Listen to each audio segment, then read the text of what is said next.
बंदी छोड़ सतगुरु रामपाल जी परमेश्वर जी की जय हो।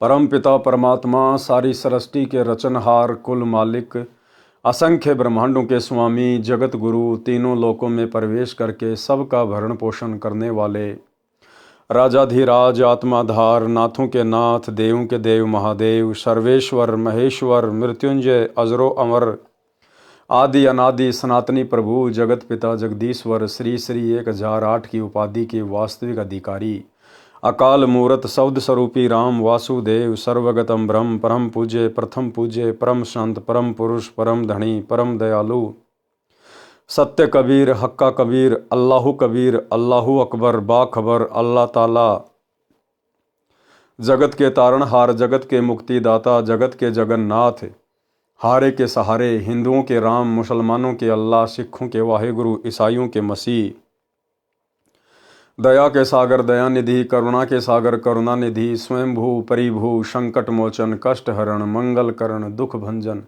अविगत कबीर निर्विकार निर्विषम परमात्मा अलय अलेख सतगुरु आदि अनादि सतगुरु असली मर्यादा पुरुषोत्तम असली राम असली कृष्ण असली घनश्याम असली मुरारी राजाओं के राजा महाराजाओं के महाराजा शहंशाहों के शहंशाह सम्राटों के सम्राट भगवानों के भगवान अल्लाहों के अल्लाह प्रभुओं के प्रभु मसीहाओं के मसीह सच्चे वाहेगुरु बाबाओं के बाबा पीरों के पीर सेठों के सेठ जगत सेठ सावड़सा सेठ सर्वगुण संपन्न अनंत कोटि कलाओं के स्वामी अनंत कोटि ब्रह्मांडों के नायक योगियों में महायोगी ध्यानियों में महाध्यानी सिद्धों में परम सिद्ध ज्ञानियों में तत्व ज्ञानी ब्रह्म ज्ञानी महाज्ञानी परम ज्ञानी सर्वश्रेष्ठ ज्ञानी विज्ञानी युवा कबीर समरथ कबीर असमवात अमित ओझा सच्चे रहनुमा करीम अल्लाह शुभान अल्लाह दुनिया के अंतिम पैगंबर 8 सितंबर 1951 से गांव धनाना जिला सोनीपत हरियाणा भारतवर्ष की पावन भूमि पे प्रकट रियल कल की भगवान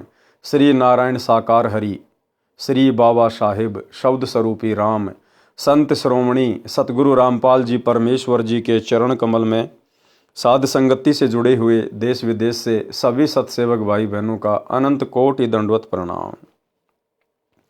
सत्साई भाई और बहनों, दया पूज्य गुरुदेव भगवान की सारी सृष्टि के मालिक की असंख्य ब्रह्मांडों के स्वामी की सतगुरु रामपाल जी परमेश्वर जी की जिनके शुभ आशीर्वाद से विशेष आशीर्वाद से छप्पर फाड़ दया से आप और हम सभी सत्सेवक भाई बहन साध संगति से जुड़कर गुरुदेव भगवान के तत्व ज्ञान को आधार बनाकर अपनी आत्मा के कल्याणार्थ हेतु मोक्ष प्राप्ति के लिए निरंतर मर्यादाओं में रहते हुए भक्ति मार्ग की ओर बढ़ रहे हैं। भाई और बहनों, परमात्मा की विशेष मेहर जो गुरुदेव ने हमें साध संगति से जोड़ा, क्योंकि साध संगति इस कलयुग की बिचली पीढ़ी में सतलोक के लिए ट्रेनिंग सेंटर है। साध संगति से जोड़कर ही परमात्मा आत्मा को विकारों से मुक्त करेंगे और सतलोक के योग्य हंस बनाएंगे। आने वाले समय में पूरा विश्व जुड़ेगा, पूरी दुनिया जुड़ेगी। और जिस प्रकार से आज समय रहते आप और हम भाई बहन गुरु को इष्ट मानकर प्रत्येक मर्यादाओं में रहते हुए विषय विकारों से दूर हटकर अपनी आत्मा के कल्याण के लिए भक्ति कर रहे हैं, इसी प्रकार से साध संगति से जुड़कर इन्हीं सब मर्यादाओं को फॉलो करके आने वाले समय में पूरा विश्व भक्ति किया करेगा। तो भाई और बहनों, पूज्य गुरुदेव भगवान के कर कमल से लिखित पवित्र पुस्तक मुक्ति बोध के ऊपर वीडियो बनाने की श्रृंखला जारी है। इसी श्रृंखला में आज हमारा ये 10वें नंबर का वीडियो है। प्रत्येक वीडियो में सतगुरुदेव भगवान के आशीर्वाद से हमें बहुत कुछ अध्यात्म से संबंधित सीखने को मिलता है, जानने को मिलता है। अब हम आज के वीडियो में आगे बढ़ते हैं। पवित्र ग्रंथ मुक्ति बोध पेज नंबर 77। आज परमेश्वर जी ने अपने कर कमल से सुदामा जी की जो कथा है वो लिखी है। कथा एक चीज का भाई और बहनों, आप और हमने अब ज्ञान हो जाना चाहिए, पूरी तरह से ये आभास हो जाना चाहिए, हमारे हर प्रकार के संदेह मिट जाने चाहिए। हम जिन पवित्र सदग्रंथों को पढ़ रहे हैं, सबसे पहली बात तो ये कि ये तत्व ज्ञान समझ में आने के बाद, सतगुरु का ज्ञान समझ में आने के बाद भगत को ये पता चल जाना चाहिए कि इस पृथ्वी पर यदि कोई सबसे उत्तम सर्वमान्य सर्वश्रेष्ठ प्रमाणित सदग्रंथ है तो केवल सतगुरु रामपाल जी परमेश्वर जी के सत्संग हैं या उनके कर कमल से लिखी गई पुस्तकें हैं। बाकी गीता, वेद, कुरान, पुराण, बाइबल ये आधा अधूरा ज्ञान है, आधा अधूरा ज्ञान। और गुरुदेव भगवान जब अपने कर कमल से इन पवित्र शास्त्रों में, इन पुस्तकों में, जैसा कि हम मुक्ति बोध को पढ़ रहे हैं, यदि गुरुदेव इनमें कोई कथा शामिल करेंगे तो भाइयों और बहनों फिर विचार करना चाहिए, केवल परमेश्वर की ही महिमा होगी उसमें। भले जिक्र उसमें श्री रामचंद्र जी का आओ, जिक्र उसमें श्री कृष्ण और सुदामा का आओ, लेकिन गुरुदेव ने यदि उन कथाओं का जिक्र अपनी पवित्र पुस्तकों में कर दिया है तो फिर ये 100% परम सत्य है कि श्री कृष्ण जी के रूप में फिर वो लीला, वो अद्भुत कार्य, वो चमत्कार हमारे गुरुदेव भगवान ने ही किया है, कबीर परमात्मा ने ही किया है। यदि कहीं राम का जिक्र आ गया, किसी अन्य का जिक्र आ गया, ब्रह्मा विष्णु महेश का जिक्र आ गया, तो समझ लेना वो सारे अद्भुत कार्य, अद्भुत लीलाएं गुरुदेव भगवान ने स्वयं ही उन ब्रह्मा विष्णु महेश का रूप धारण करके की हैं।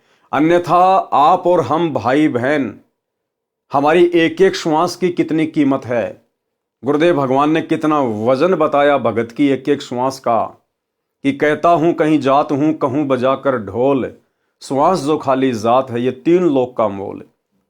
तो परमात्मा इन देवी देवताओं की झूठी महिमा करवा के हमारी श्वासें बर्बाद नहीं करवाएंगे। आप और हम भगत भाई बहनों को गुरुदेव भगवान ने इस कलयुग की बिचली पीढ़ी में पैदा केवल ब्रह्मा विष्णु महेश की, देवी देवताओं की, राम और श्री कृष्ण की महिमा के लिए नहीं किया। इसलिए गुरुदेव की पुस्तकों में यदि कहीं राम कृष्ण का जिक्र आता है, ब्रह्मा विष्णु महेश का जिक्र आता है, तो समझ लेना उनके रूप में वो अद्भुत लीलाएं स्वयं कबीर परमेश्वर सतगुरु रामपाल जी ने ही की है। तो आज हम जो कथा सुनने जा रहे हैं सुदामा और श्री कृष्ण जी की, तो श्री कृष्ण रूप में ही सुदामा जी के चरण स्वयं कबीर परमेश्वर सतगुरु रामपाल जी परमेश्वर जी ने धोए थे।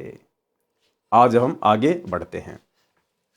कथा सुदामा जी को धनी बनाया। किसने धनी बनाया सुदामा जी को? श्री कृष्ण जी तथा ब्राह्मण सुदामा जी सहपाठी थे, यानी दोनों साथ साथ पढ़ा करते थे। शिक्षा काल में दोनों की घनिष्ठ मित्रता थी। शिक्षा उपरांत श्री कृष्ण जी द्वारिका के राजा बने। सुदामा जी अपना पारंपरिक कार्य कर्म कांड करके यजमानी करने लगे। वे वास्तव में ब्राह्मण थे। ग्रंथों के ज्ञान के अनुसार अपने जीवन को चलाया करते थे, परंतु ऋषियों को ही ग्रंथों के गूढ़ रहस्यों का ज्ञान नहीं था।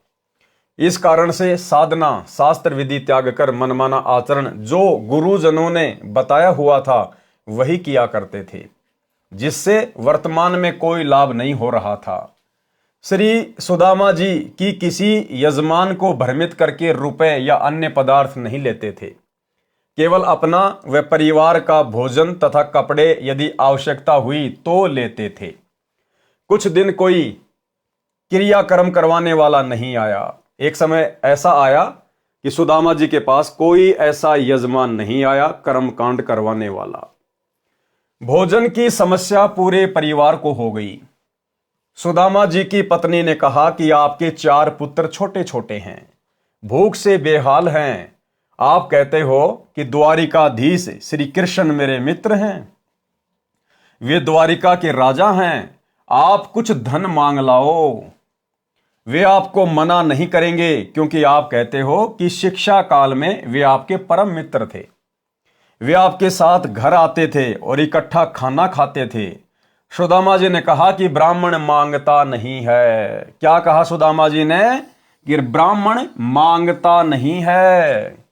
और गुरुदेव भगवान अपनी वाणी में कहते हैं कि मांगण मरण समान है, मत मांगो कोई भीख, और मांगण से मरना भला या सतगुरु की सीख। कि जो ब्राह्मण होता है, जो भगत होता है, वो कभी दुनिया के आगे हाथ नहीं फैलाएगा। यहां पर भाई और बहनों, मांगने के 2 अर्थ हैं। गुरुदेव ने जिस मांगने के लिए मना किया है कि वो ब्राह्मण का धर्म नहीं है, भगत का धर्म नहीं है, वो है भीख मांगना।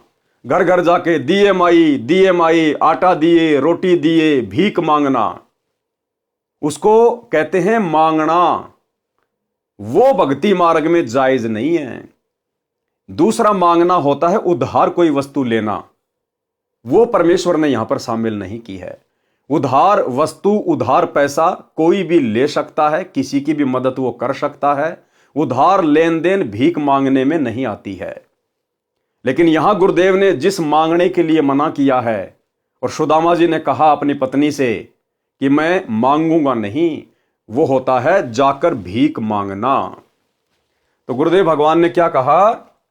सुदामा जी ने कहा कि ब्राह्मण मांगता नहीं, अपने कार्य कर्म कांड करके दक्षिणा ले सकता है। श्री कृष्ण मेरे यजमान भी नहीं है, इसलिए मेरा सिर नीचा हो जाएगा। यदि मित्रता समाप्त करनी हो तो मित्र से कहो कुछ दो। ये गलती सुदामा ब्राह्मण नहीं कर सकता, भूखा मर सकता है।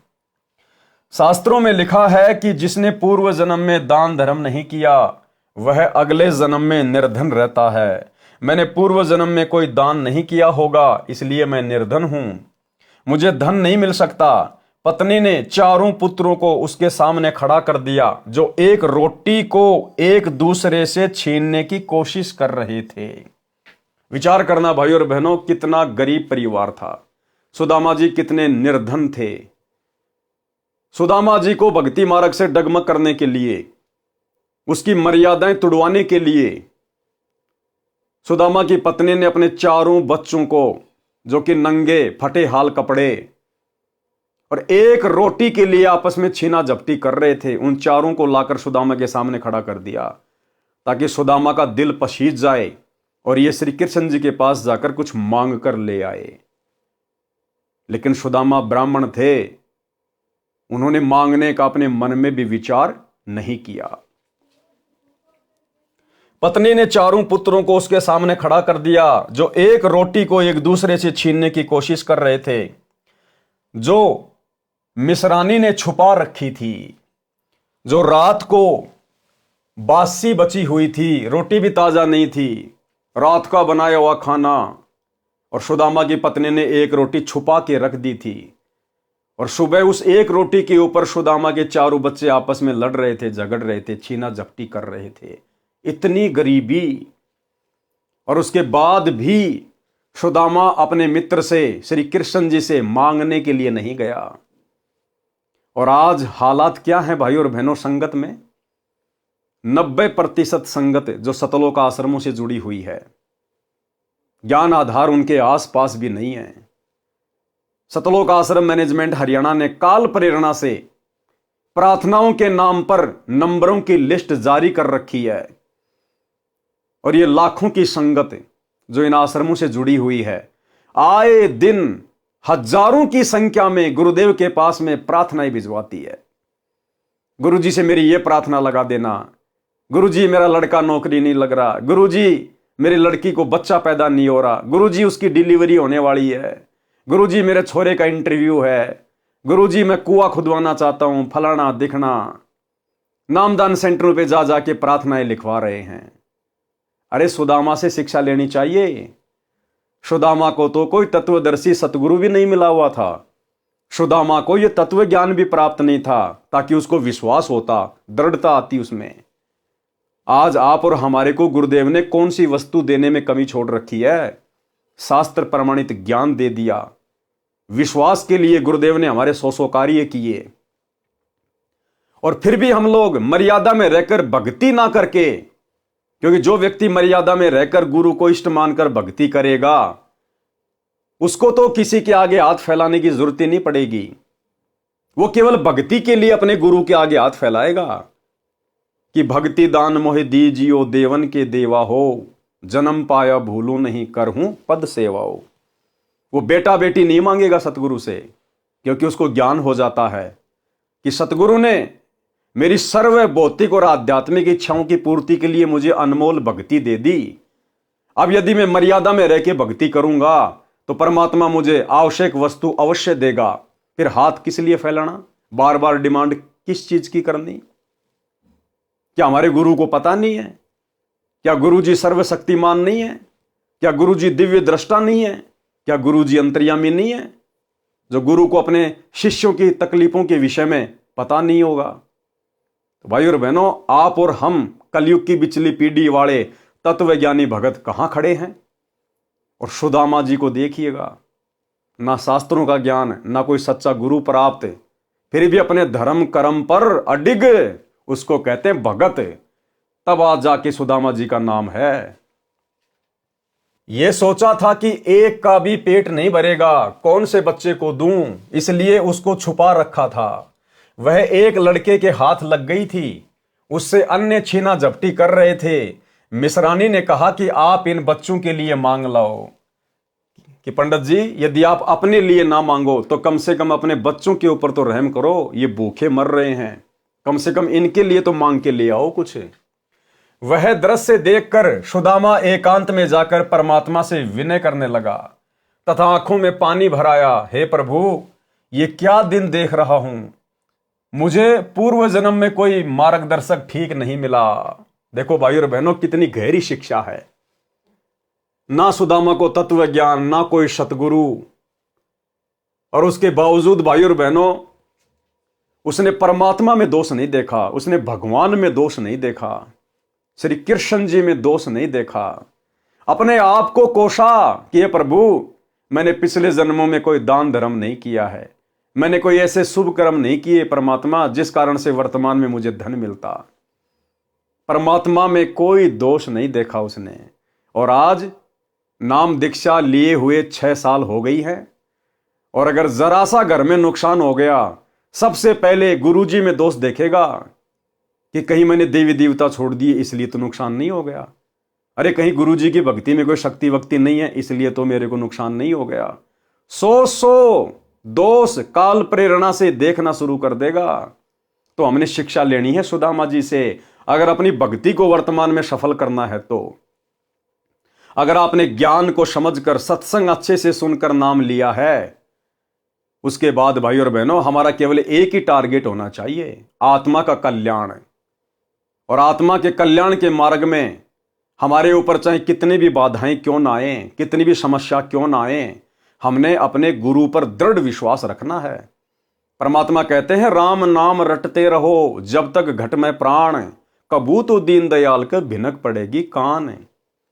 और एक वाणी के माध्यम से गुरुदेव ने हमें समझाया कि नाम सहित बेवतन भला जो दर दर मांगे भीखा। और क्या हुआ छत्तर की छाया चाले यो राजपाट दिल्ली का।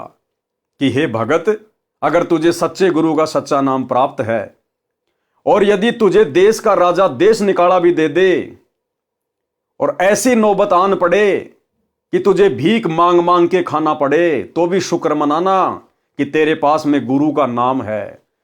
तू उस राजा से लाख गुना अच्छा है जो भीख मांग मांग के खा रहा है, तू उस राजा से लाख गुना अच्छा है जो राजा छत्रपति है। कल को तू इस भक्ति के कारण मोक्ष प्राप्त करेगा, सदा सदा का सुख प्राप्त करेगा। और वो राजा जो आज दुनिया को सुखी दिखाई दे रहा है, कल को वो घोर यातनाएं सहेगा, 84 लाख में जाएगा। इसलिए गुरुदेव भगवान हमें शिक्षा देते हैं कि भाई हमने हर स्थिति में, परिस्थिति चाहे कैसी भी हो, और सच्चे सतगुरु से सत उपदेश लेने के बाद भी यदि कभी कभार थोड़ी बहुत परिस्थितियां बिगड़ जाती हैं, तो भाई और बहनों उसका एक ही रीजन है कि हमारे ना जाने कितने कर्म बिगड़े हुए हैं जन्म जन्मांतरों के। ये हमारा कोई पहला जन्म थोड़ी है। परमात्मा कहते हैं, जुगन जुगन के पाप सब और जुगन जुगन के मैल, और जानत हो जगदीश तुम हमने जोर किए बदफैल। ये परमात्मा हमने इतने पाप किए उनकी गिनती नहीं है। एक कसाई अपनी जिंदगी में कितनी हत्याएं करता है, हमने अरबों खरबों जो है वो कसाईयों के जन्म भोगे। हमने कई करोड़ों राजाओं के जन्म भोगे। राजा तो एक कसाई से भी ज्यादा जो है पाप का भागी होता है। तो हमारे इतने संचित पाप कर्मों का ढेर, और उसको परमात्मा यदि हल्का सा काट रहे हैं, थोड़ी बहुत कोई समस्या आ भी रही है, तो यही सोचना चाहिए कि परमात्मा मेरी पहाड़ जैसी समस्या को और हल्के में काट रहा है। संत शरण में आने से आई टले बला, और जय मस्तिष्क में सूली हो, फांसी हो, कहते हो कांटे में टल जा। परमात्मा फांसी की सजा को कांटे में टाल रहा है। कुछ भी हो जाए भाई और बहनों, कुछ भी, हमने अपने गुरु पर संदेह नहीं करना, हमने भक्ति पर संदेह नहीं करना, हमने निरंतर आगे की ओर ही बढ़ना है। फिर आएगा एक दिन, आएगा एक समय, परमात्मा हमें वो सर्व सुख भी देगा, सर्व लाभ भी देगा, और हमारे विश्वास को गुरुदेव भगवान दृढ़ भी करेंगे। तो सुदामा जी से हमने शिक्षा लेनी चाहिए। वह दृश्य देखकर सुदामा एकांत में जाकर परमात्मा से विनय करने लगा तथा आंखों में पानी भराया, हे प्रभु, ये क्या दिन देख रहा हूं, मुझे पूर्व जन्म में कोई मार्गदर्शक ठीक नहीं मिला, जिस कारण से मैंने दान नहीं किया है। हे प्रभु, मुझसे ये भूखे बच्चे देखे नहीं जाते, या तो मुझे मार दो या फिर इन चारों को अपने पास बुला लो। इतने में परमेश्वर कबीर जी एक यजमान का रूप धारण करके आए और ढेर सारा सूखा सीधा आटा, चावल, दाल, खांड, घी, नमक, मिर्च बच्चों के कपड़े देकर चले गए। देखो भाई और बहनों, श्री कृष्ण जी को चिंता नहीं है, श्री कृष्ण जी को नहीं पता, श्री कृष्ण जी अंतर्यामी नहीं है। ये परमात्मा अपनी आत्माओं के लिए 100 छल छिद्र करता है। आप और हम सभी आत्माएं, सुदामा जी, श्री कृष्ण जी भी उसी कबीर परमेश्वर सतगुरु रामपाल जी के बच्चे हैं, उनकी आत्माएं हैं। और जब आत्मा के ऊपर कोई संकट आता है, परेशानी आती है, तो परमेश्वर 100 छल छिद्र करता है, अपनी आत्मा को संभालता है।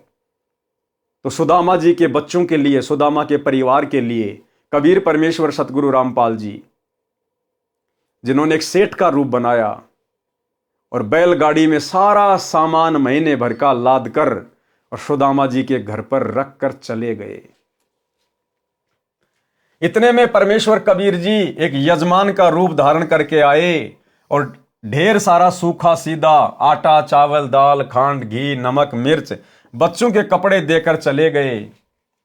ब्राह्मणी ने तुरंत भोजन बनाया, बच्चों को परोसा। इतने में सुदामा जी आंसू पोंछकर रसोई की ओर गया तो बच्चे खाना खा रहे थे। देखो, सुदामा जी परमात्मा से अर्ज कर रहे थे रो रो के कि ये परमात्मा, मैंने पिछले जन्म में ऐसा कोई दान धर्म नहीं किया, मैंने ऐसा कोई पुण्य नहीं किया मेरे मालिक, और ना मुझे हो सकता है ऐसा कोई मार्गदर्शक, कोई सतगुरु मिला जो मुझे सही प्रकार से दान धर्म करने की मुझे कोई विधि बताता। सुदामा जी एकांत में जाके रो रहे थे, अपने भाग्य को कोस रहे थे। उधर से परमात्मा कहते हैं, भाई और बहनों, जय हमरा भगत पछोड़ी होई तो हमरा नाम न लेवे कोई। और एक सत्संग में गुरुदेव भगवान ने कहा कि अगर भगवान का भगत, सतगुरु का भगत यदि भूखा सो जाता है तो कहते हैं सतगुरु को नींद नहीं आती है, सतगुरु को नींद नहीं आती यदि उसका भगत, उसका बच्चा यदि भूखा सोता है तो। अरे सांसारिक जीवन में देख लो भाई, जो भाई बहन माता पिता बन चुके हैं वो देख लो, अगर उनके बच्चे यदि भूखे हैं, घर में खाना नहीं है, क्या उन माता पिता को रात को नींद आएगी? नहीं आएगी। और गुरुदेव भगवान कहते हैं, बहुत प्यारा बालक माँ का और उससे बढ़कर शिष्य गुरुआं का। एक माँ को अपना बच्चा बाप से सैकड़ों गुना ज्यादा प्यारा होता है, और गुरुदेव कहते हैं गुरु को अपना शिष्य उस माँ से भी सैकड़ों हजारों गुना ज्यादा जो है वो प्रिय होता है। तो गुरु को भला कैसे नींद आ सकती है? परमात्मा का सिंहासन भी हिल जाता है अगर उसके भगत पे दिक्कत आती है तो। लेकिन भगत होना चाहिए कोई फॉर्मेलिटी वाला भगत नहीं, सत भगत, कि चाहे मेरी गर्दन क्यों ना कटे, मैं गुरु की मर्यादा नहीं तोड़ूंगा। तो सुदामा जी एकांत में जाके रो रहे हैं, परमात्मा से अर्ज कर रहे हैं। उधर से परमात्मा सुदामा के एक यजमान का रूप बना के और परमेश्वर गाड़ी भर के लेके आ गया। जो राखो त्यों ही रहूं, जो राखो त्यों ही रहूं, हमरा के चारा खाने जाद खरीद हूं, गुलाम तुम्हारा। परमात्मा की रजा में राजी रहना सीखना पड़ेगा अपन। परमात्मा चाहे किसी प्रकार भी आपको रखता है, चाहे भूखा रखता है, प्यासा रखता है, पर कहते ये ऐसा नहीं होगा कि भूखा और प्यासा आपको रख ले भगवान, क्योंकि ये दयालु मालिक है।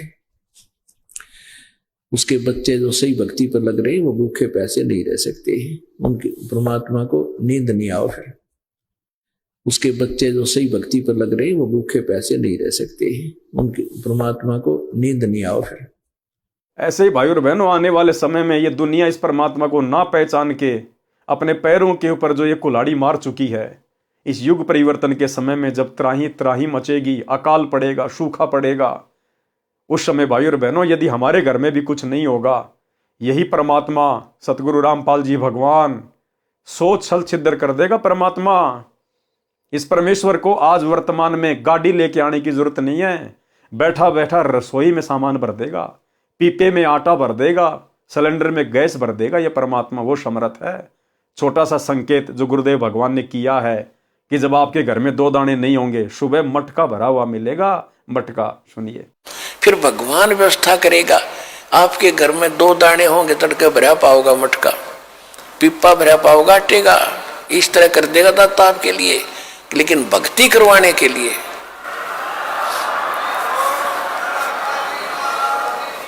ये उनकी करेगा जो भक्ति करेंगे, और जो बकवाद चाहोगे वो अपना करते रहियो।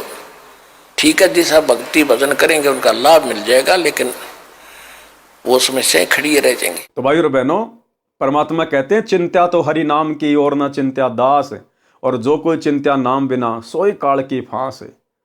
हम सत्सेवक भाई बहनों ने केवल चिंत्या एक ही बात की करनी है अब इस स्टेज पर आने के बाद, केवल मर्यादाओं की। भाई घर छूटो चाहे जग रूठो, चाहे रूठो ये संसारा हो, कौन सुनेगा फिर मेरी काल लोक में जब गुरु रूठ गया मेरा हो। और भाई और बहनों, जब भगत के ऊपर ऐसी परिस्थिति आती हैं, ऐसे हल्के पुल्के संकट आते हैं, तो समझ लेना कि वो गुरु परीक्षा ले रहा है। गुरु की नजर पल पल हमारे ऊपर है।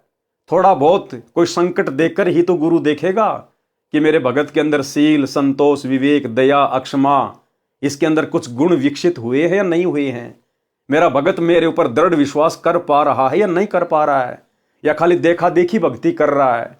जैसे परमात्मा अपनी वाणी में कहते हैं, भक्ति भाव भादो नदी सब चले गहराए, और सरिता सोए जानिए जो जेठ मास ठहराए। असली नदी वो है जो जेठ के महीने में, जून के महीने में, गर्मी के महीने में भी जो बहती रहे, असल में वो है नदी। तो भगवान सतगुरु अपने भक्तों को थोड़े बहुत कष्ट देकर, अपनी तरफ से परेशानियां देकर भी अपने भगत की परीक्षा लेता है। तो सुदामा जी ने परमेश्वर से एकांत में जाके रो रो के अर्ज की। उधर से परमपिता परमेश्वर जी आए और मालिक सारा सामान घर में रख के चले गए।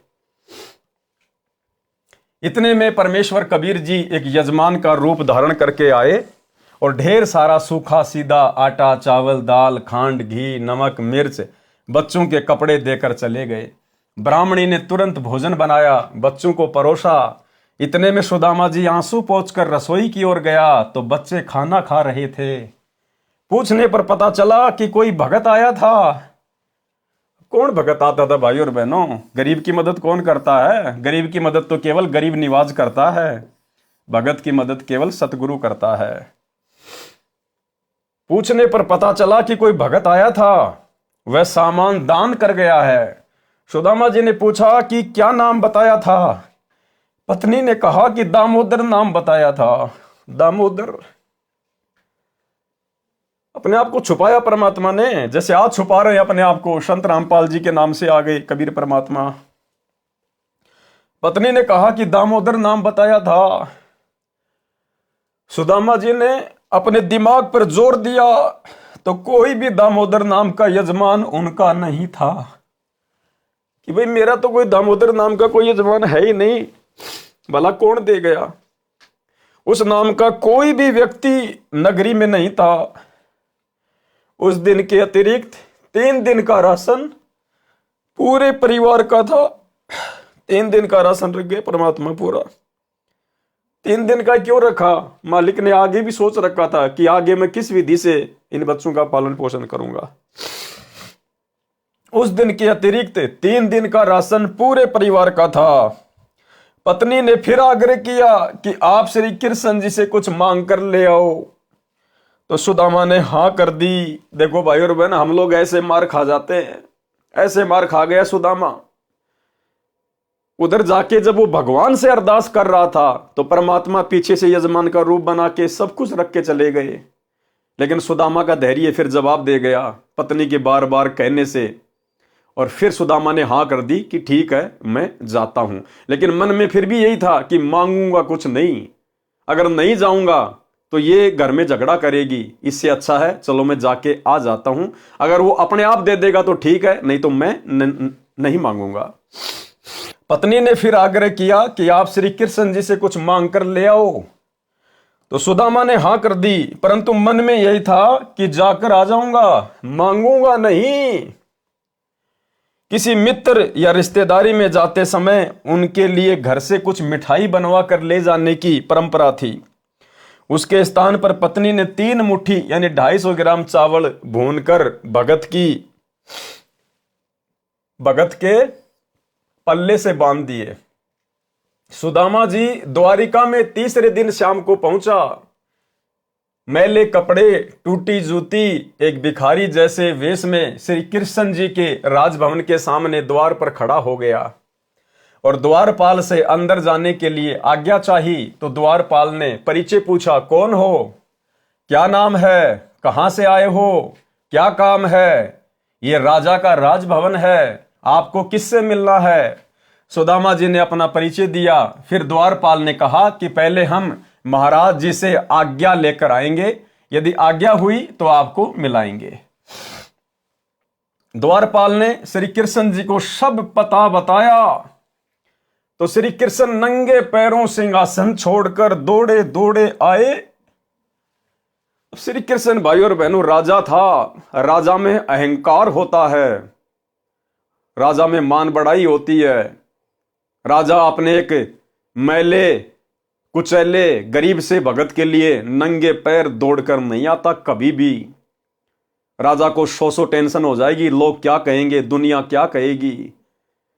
वो परमपिता परमेश्वर, सारी सृष्टि का राजा कबीर भगवान सतगुरु रामपाल जी उस समय श्री कृष्ण जी के रूप में सिंहासन पर विराजमान थे और मालिक को मालूम था कि मेरा बच्चा आ रहा है।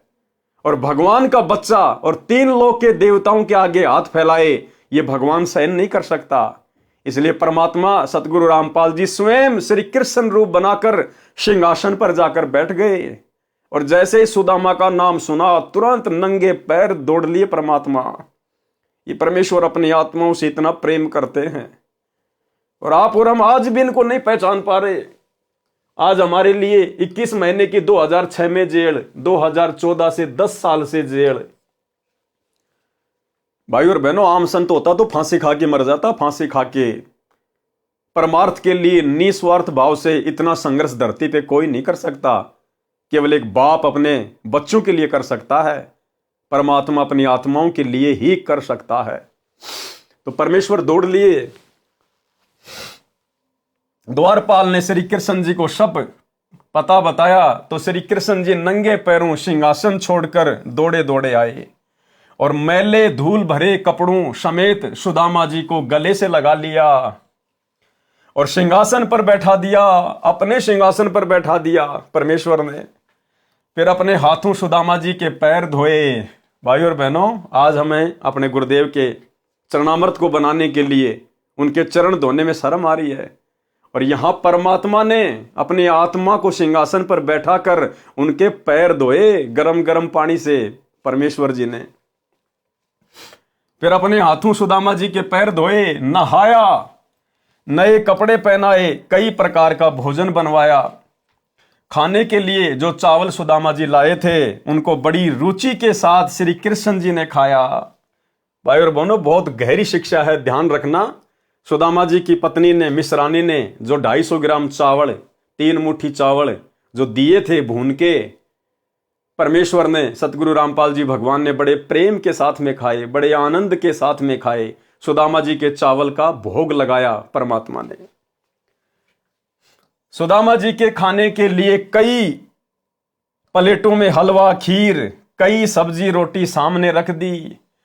सुदामा जी को अपने घर का दृश्य याद आया कि आज शाम का खाना घर पर नहीं है, बच्चे भूखे बैठे हैं, रो रहे होंगे, माँ रोटी रोटी कह रहे होंगे, मैं ये पकवान कैसे खाऊं? यदि नहीं खाऊंगा तो श्री कृष्ण जी को पता चलेगा कि मैं कुछ नहीं मांगने आया हूं। इसलिए एक टुकड़ा लेकर धीरे धीरे खाने लगा, उंगलियों को बार बार मुख में चाटकर समय बिताने लगा। परंतु श्री कृष्ण की दृष्टि तो मित्र के मुख कमल पर थी।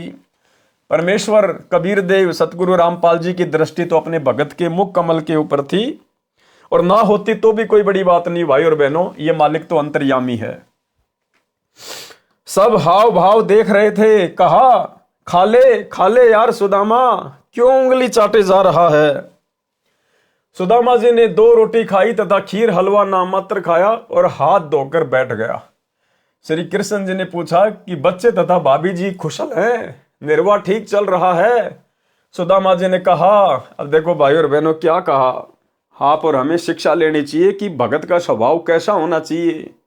सुदामा जी कितने फटे हाल, कितने निर्धन, कितने गरीब, खुद ने पेट भर के भोजन नहीं खाया, बार बार चिंता उसको अपने बच्चों की सता रही थी कि घर में आज भोजन नहीं है, बच्चे भला क्या खा रहे होंगे।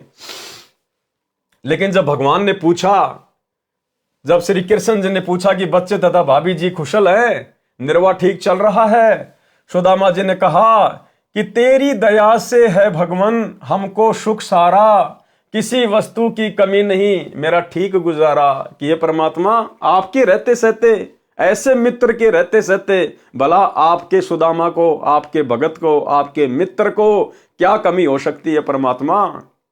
और आज गुरु जी के पास में प्रार्थनाओं पे प्रार्थना, प्रार्थनाओं पे प्रार्थना, सिर्फ मांगे जा रहे हैं, भक्ति कोई नहीं करता मर्यादा में रह के, सिर्फ हाथ फैलाए जा रहे हैं।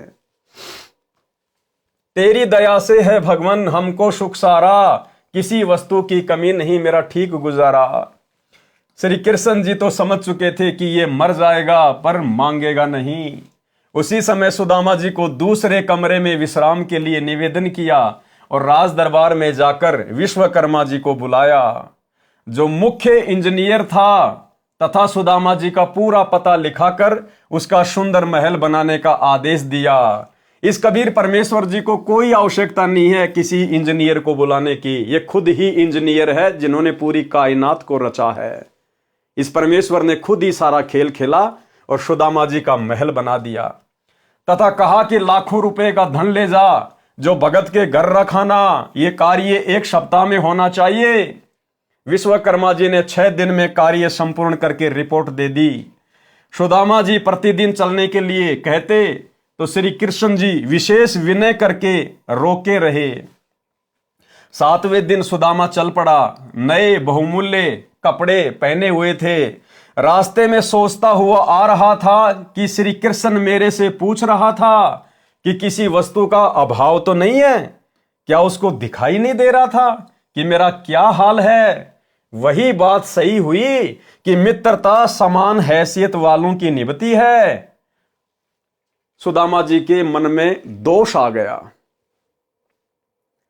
अंत में परमेश्वर जी ने सुदामा जी को विदा कर दिया और बढ़िया बढ़िया सुंदर सुंदर जो है कपड़े उनको पहना दिए। अब भाई और बहनों, सुदामा के मन में ये कि देख, चलते समय और मेरी हालत को देखकर और मुझे कुछ दान धर्म तक नहीं दिया कि भाई तू ले जा, 1000 रुपए ले जा, लाख रुपए ले जा, ये सामान ले जा। भाई वो तो राजा था, कुछ भी दे सकता था, लेकिन देख मुझे कुछ नहीं दिया। और फिर मन ही मन में सोचने लगा कि लोग ठीक कहते हैं, मित्रता अपनी समान हैसियत वाले के साथ में ही होनी चाहिए, गरीब की अमीर की मित्रता नहीं होती है। और फिर मुझसे पूछ रहा है कि घर में कोई कमी तो नहीं है, क्या उसको दिखाई नहीं दे रहा था? मेरे फटे पुराने कपड़े, मेरा मैला कुचैला शरीर, क्या उसको दिखाई नहीं दे रहा था कि मैं कितना सुखी हूं और मैं कितना दुखी हूं? फिर भी मेरे से कह रहा है कि सब ठीक ठाक है ना। इतना दोष सुदामा जी के मन में श्री कृष्ण जी के प्रति आ गया। आप और हमारे लिए शिक्षा है भाई और बहनों, आप और हमारे लिए। अब सुदामा को नहीं पता था इस बात का कि तेरे वहां से निकलने से पहले ही परमात्मा ने विश्वकर्मा को आदेश देकर और तेरे घर को धन धान्य से भरपूर करने का आदेश दे दिया, तेरा महल बनवाने का आदेश दे दिया। भगवान की प्रोसीजर उसी समय शुरू हो चुकी थी, लेकिन हम ठहरे जीव। सुदामा के मन में दोष आ गया। इसी प्रकार भाई और बहनों, इस परमेश्वर की क्या मर्जी होती है, क्या इसकी प्रक्रिया चल रही है, आप और हम 2 कोटि के जीव हैं, हम नहीं समझ सकते। हमने दीक्षा ले ली, यदि ज्ञान समझ में आ गया तो हमने केवल दृढ़ विश्वास के साथ निरंतर आगे बढ़ना है। चाहे आजीवन परमात्मा हमें टूटी चप्पलों में क्यों ना रखे, एक टाइम के भोजन में क्यों ना रखे, फटे पुराने कपड़ों में क्यों ना रखे, बदहाली में क्यों ना रखे। हमने अपने गुरु पर कभी संदेह व्यक्त नहीं करना चाहिए कि ये परमेश्वर जो आप दे रहे हो, जो आप कर रहे हो, परमात्मा मेरे लिए तो राजा से कम नहीं है। हमने उसकी रजा में राजी रहना होगा, तब परमेश्वर हमसे प्रसन्न होंगे। लेकिन सुदामा के मन में दोष आ गया।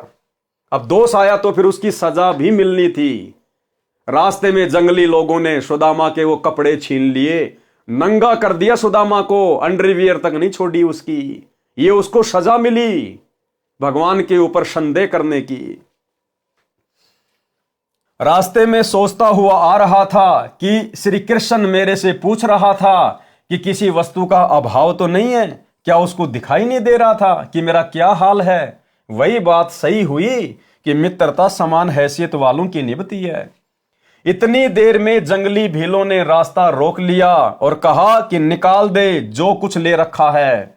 सुदामा जी ने कहा कि मेरे पास कुछ नहीं है। भीलों ने तलाशी ली तो कुछ नहीं मिला। सुदामा जी के कीमती धोती कुर्ता छीन ले गए, उसको नंगा छोड़ गए। सुदामा जी को यह सजा अविश्वास की मिली थी। किस बात की सजा मिली भाई और बहनों? अविश्वास की। जबकि सुदामा तो उस समय परमेश्वर की शरण में भी नहीं था। उसने कोई गुरु भी धारण नहीं कर रखा था जो तत्वदर्शी हो। उसके बाद भी भगवान के ऊपर अविश्वास करने की यह सजा मिली। आज आप हमें वही परमात्मा मिला हुआ है, कबीर देव सतगुरु रामपाल जी। आज हम इनकी शरण में हैं। और यदि आज हमने अपने गुरुदेव पर किसी भी पॉइंट को लेकर, किसी भी बात को लेकर यदि हमने जरा भी संदेह व्यक्त कर लिया, किसी के कहने से, कुछ भी बकवाद करने से, दुनिया भर के सिर परे सोशल मीडिया पर तरह तरह के वीडियो बनाकर गुरुदेव भगवान के ऊपर उंगलियां उठाते रहते हैं, यदि हमने जरा सा भी मन में संदेह कर लिया तो भाई और बहनों, अविश्वास की सजा कहीं न कहीं हमें अवश्य भोगनी पड़ेगी। सुदामा जी को यह सजा अविश्वास की मिली थी। शाम को सूर्य अस्त के बाद अपनी झोपड़ी से थोड़ी दूरी पर अंधेरे में एक पेड़ के नीचे खड़ा होकर देखने लगा तो देखा कि झोपड़ी उखाड़ कर फेंक रखी है। अब सुदामा को नहीं पता था इस बात का कि झोपड़ी उखाड़ कर भगवान ने महल बनवा दिया। सुदामा ने देखा भाई किसी अमीर आदमी ने और मेरी झोपड़ी को उखाड़ दिया और यहां पर अपना महल बना लिया। और भाई पता नहीं मेरे बच्चे कहाँ होंगे, किस हाल में होंगे, भूखे मर रहे होंगे। ये सोचने लगा एक पेड़ के नीचे खड़ा होकर, अंधेरा था, नंगा था, एक पेड़ के ओट में खड़ा होकर सोचने लगा। अपने मकान के पास में खड़ा होकर देखने लगा तो देखा कि झोपड़ी उखाड़ कर फेंक रखी है। उसके स्थान पर आलीशान महल 2 मंजिल का बना है। सुदामा जी दुखी हुए कि किसी ने झोपड़ी भी उखाड़ दी और कब्जा करके अपना मकान बना लिया। बच्चे तथा पत्नी पता नहीं कहां भूख के मारे डूबकर मर गए होंगे। अब जीवित रहकर क्या करना है? मैं भी दरिया में समाधि लेकर जीवन अंत करता हूं। यदि परिवार जीवित भी होगा तो भूख के मारे तड़फ रहा होगा, मेरे से देखा नहीं जाएगा। वहां से चलने वाला था। उसकी पत्नी महल पर खड़ी होकर अपने पति के आने की बाट देख रही थी। जो मिसरानी थी वो महल की छत पे खड़ी होकर सुदामा का वेट कर रही थी कि पंडित जी कहीं विचलित ना हो जाएं, पंडित जी कहीं डगमग ना हो जाए। वह विचार कर रही थी कि पंडित जी अपनी झोपड़ी को न पाकर कुछ बुरी ना सोच लें। इसलिए द्वारिका के रास्ते पर टकटकी लगाए खड़ी थी। उसने उसी समय एक व्यक्ति अंधेरे में खड़ा महसूस हुआ। पंडिताइन ने देखा कि एक व्यक्ति सामने अंधेरे में खड़ा है। मिश्राणी शीघ्रता से दीपक लेकर उस ओर चली। सुदामा जी पेड़ की ओट में होकर देखने लगा कि यह स्त्री कौन है, दीपक लेकर कहां जाएगी। दीपक की रोशनी में सुदामा ने अपनी पत्नी को पहचान लिया, परंतु महल से आई है, यह क्या माजरा है। सुदामा जी ने कहा कि दीपक बुझाओ, मैं नंगा हूं। रास्ते में भीलों ने मेरे वस्त्र छीन लिए जो श्री कृष्ण जी ने नए बहुत कीमती बनवाए थे। पंडितानी ने दीपक बुझा दिया। सुदामा ने पूछा कि यह महल किसने बना दिया, अपनी झोपड़ी किसने उखाड़ दी। आपकी कृपा से सब कुशल है, किसी वस्तु की कमी नहीं है, निर्वाह ठीक चल रहा है। भाई और बहनों, विचार करने की बात है, गहरी शिक्षा है। जिस समय परमेश्वर जी ने सुदामा से पूछा, हालचाल पूछा कि गुजारा ठीक चल रहा है, घर पर सब ठीक ठाक हैं, बच्चे कुशल मंगल हैं, यदि सुदामा जी उस समय आप और हम जैसे दो कोडी के कलयुगी बिचली पीढ़ी वाले भक्तों की तरह नादानी दिखा देता और रोने लग जाता कि ये परमात्मा, मैं तो बहुत गरीब हूं, मेरे बच्चे भूखे हैं, एक रोटी के लिए तड़प रहे हैं, रो रहे हैं, अगर सुदामा यदि गिड़गिड़ाना शुरू कर देता उस समय, भाई और बहनों, परमात्मा सुदामापुरी नहीं रचता, परमात्मा महल नहीं बनवाता। उसकी गिड़गिड़ाहट को देखकर एक बैलगाड़ी सामान की भर के भेज देता, इससे ज्यादा नहीं देता परमात्मा। लेकिन भगत ने दृढ़ता दिखाई, भगत ने दृढ़ता दिखाई कि भगवान आपके दया से सब कुछ कुशल मंगल है, आपके रहते सहते भला आपके मित्र को क्या हो सकता है। तब परमेश्वर प्रसन्न हुए और आज ये दास जाया करता था 2013 में, जब दास ने दीक्षा ली गुरुदेव भगवान से, उन्हीं के आशीर्वाद से, तो जब दर्शनों के लिए गुरुदेव भगवान के पास लाइन लगा के जाया करते थे, तो भाई और बहनों, 100 में से 90 भगत केवल अपने दुख, अपनी प्रार्थना किया करते थे। गुरुजी ये समस्या है, गुरुजी ये हो गया, गुरुजी वो हो गया, सिर्फ अपने दुखों के लिए रोना धोना, सिर्फ अपने दुखों के लिए रोना धोना। और यहां सुदामा जी क्या कर रहे हैं, देख लो। अरे सच्चे सतगुरु अंतर्यामी भगवान के आगे दुखों के लिए नहीं रोया जाता। इस कलयुग की बिचली पीढ़ी में वो महामूर्ख मंद बुद्धि भगत होगा जो सतगुरु के आगे दुखों को लेकर रोएगा। दुखों के लेकर वो रोएगा जिसको ज्ञान नहीं होगा, जिसको सतगुरु अंतर्यामी नजर नहीं आएगा, जिसको सतगुरु कबीर परमेश्वर नजर नहीं आएगा। अन्यथा गुरु ने हमें वो जड़ी बूटी दे दी, वो साधना दे दी, अगर हम मर्यादा में रहकर इसका जाप करेंगे, परमेश्वर बिना मांगे देगा, बिना मांगे। मैंने भी कह दिया था कि आपकी कृपा से सब कुशल है, किसी वस्तु की कमी नहीं है, निर्वाह ठीक चल रहा है। पत्नी ने कहा कि आप कहां मांगने वाले हो, वे तो अंतर्यामी हैं, सब जान गए थे। सुदामा जी ने कहा कि सब जान गए थे, इसलिए तो मेरे वस्त्र भी छिनवा दिए कि अंतर्यामी थे, और वो मेरे मन की बात को जान गए कि रास्ते में आते समय मैंने उनके प्रति क्या क्या घटिया विचार अपने अंदर पैदा किए थे। अंतर्यामी थे तभी तो मेरे कपड़े भी छिनवा दिए। मैं विचार करता जा रहा था कि देखा, मित्र मेरे से पूछ रहा था कि सब ठीक तो है, किसी वस्तु की कमी तो नहीं है। मैं सोच रहा था कि क्या उसको मेरी दशा देखकर यह नहीं पता था कि यह दशा क्या ठीक ठाक की होती है। ठीक ही कहा है कि मित्रता तो समान हैसियत वालों की निभती है। मैंने तो इतना विचार ही किया था कि उसी समय मेरे वस्त्र भी लूट लिए गए। तब मिश्रानी ने कहा कि आपकी परीक्षा ली थी, परंतु आप यहां पर चूक गए।